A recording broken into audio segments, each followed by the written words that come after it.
All right, let's look at another utility called HDR, Merge to HDR. HDR stands for High Dynamic Range, and it was originally created for video, but it found a home with photography. And the idea is that you take a series of images, make sure the camera is locked down or held tightly on a tripod, and what you want to do is use your f-stop to take an underexposed picture by one stop, a correctly exposed picture by one stop, and an overexposed picture by one stop, or as many as 5 using the same theory.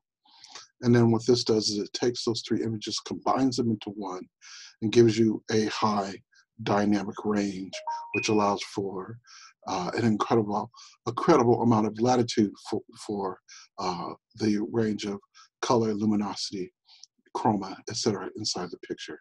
Let's give it a shot. So I'm going to go into Photoshop, and I'm going to go to File. It's an automated utility. Automate Merge to HDR Pro. It brings up this menu here. I can either use files or a folder. I'm going to use files. I navigate to where the files are located on my computer. This works best with Camera Raw files. I'm going to click Browse. I have the 3 files I want here. I'm going to select them. And in this case, I under correctly and overexpose the images. Click OK. There my images exist.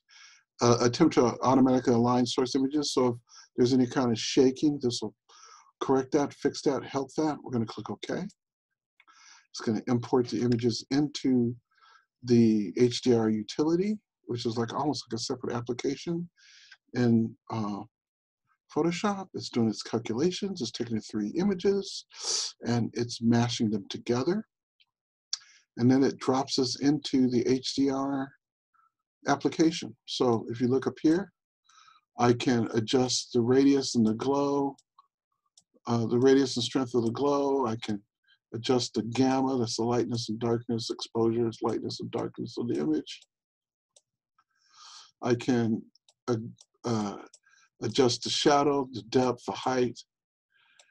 I can go into tone curves. Now what's interesting about that is that there's some presets up here under preset, city twilight, flat, monochromatic artistic, monochromatic high contrast, monochromatic low contrast, more saturated, etc. So photorealistic high contrast. So I can choose one of these as a starting point and then make additional adjustments on my own.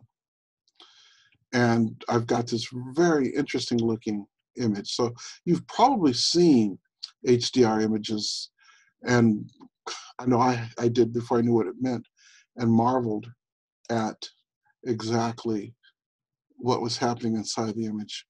So if you're taking photographs, I strongly recommend that you try HDR and the HDR feature in Photoshop.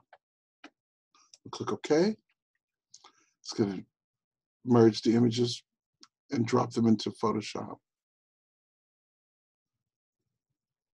And we're taking those 3 images, combining them into one. And that's my merge to HDR feature.